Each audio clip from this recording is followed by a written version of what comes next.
Joyful morning to all my incredible legacy creators.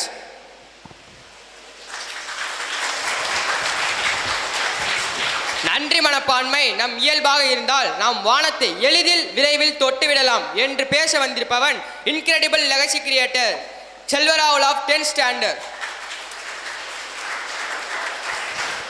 S my dear friends, அன்பு, அறிவு, ஆற்றல், ஆனந்தம், பண்பு, பரிவு, பாசம், தன்னம்பிக்கை, இறை நம்பிக்கை, உடல் வலிமை, மன வலிமை, ஆன்ம வலிமை, உடல் ஆரோக்கியம், மன ஆரோக்கியம், ஆன்ம ஆரோக்கியம், உடல் தூய்மை, மன தூய்மை, ஆன்ம தூய்மை அனைத்தும் இருந்தால் வானம் நம் வசப்படும்.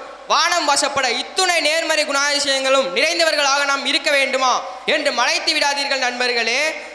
லா ஆஃப் அட்ராக்ஷன், கவர்ந்திருக்கும் ஆற்றல் என்று தற்கால உளவியல் வல்லுநர்களின் அரிய கண்டுபிடிப்பு என்னவென்றால், நம்மிடம் ஒரே ஒரு குணம் மட்டும் இருந்தால் போதும், மேலே கூறிய அனைத்து குணங்களையும் நம்மால் ஈர்த்து கொள்ள முடியும். வானளவு சாதனை நம் வசமாகும். அந்த ஒரு குணம் என்னவென்றால் கிராட்டிடியூட், நன்றி உணர்வு.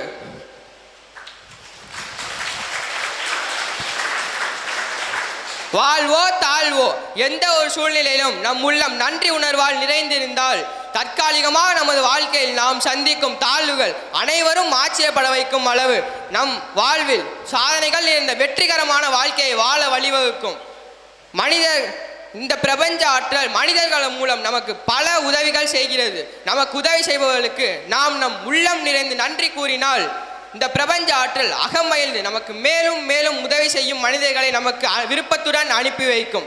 நமது அவசர உலகத்தில் நாம் நமக்கு உதவி செய்யும் மனிதர்களுக்கு நன்றி கூற மறந்து விடுகிறோம். அதன் விளைவாக பிரபஞ்ச ஆற்றல் நமக்கு உதவி செய்பவர்களை நமக்கு அனுப்ப மறந்து விடுகிறது.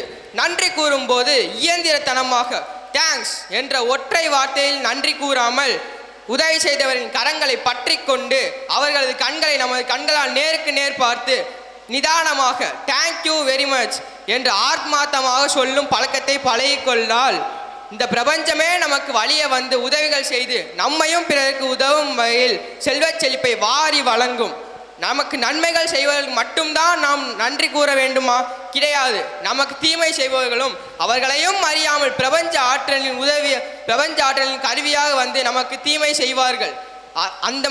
அப்படிப்பட்ட சமயங்களிலும் நமது உள்ளத்தில் பயம், கோபம், வெறுப்புணர்வு, பழிவாங்கும் உணர்வு ஆகிய எதிர்மறை எண்ணங்களை தோன்ற விடாமல் நமக்கு தீமை செய்பவர்களும் பிரபஞ்ச ஆற்றலின் கருவி என்பதை உணர்ந்து அவர்களையும் வாழ்த்து கற்றுக்கொண்டால் இந்த பிரபஞ்ச ஆற்றல் நமக்கு பல மடங்கு நன்மைகளை கொண்டு வந்து சேர்க்கும்.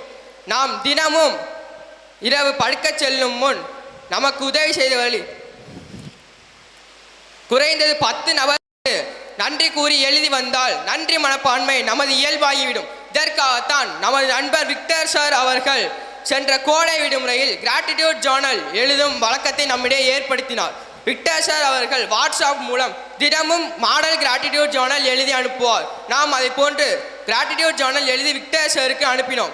அனைவரும் கிராட்டிடியூட் ஜேர்னல் எழுதுவதற்கென்று ஒரு நோட்டு போட்டு அதில் தினமும் கிராட்டிடியூட் ஜேர்னல் எழுதி வந்தால் நன்றி மனப்பான்மை நம் இயல்பாகிவிடும். நமக்கு அனைத்தும் நன்மையாகவே நடக்கும். வாழ்விலும் தாழ்விலும் சோதனையிலும் வேதனையிலும் எந்த ஒரு நிலையிலும் நம் உள்ளம் நன்றி உணர்வால் நிறைந்திருந்தால் நம் சாதனையும் செல்வச் செழிப்பும் புகழும் வான் வரை உயர்ந்து நிற்கும் என்று கூறி விடைபெறுகிறேன். நன்றி, வணக்கம். லியோ செல்வராகுல் கௌரவிக்கப்படுகிறார்.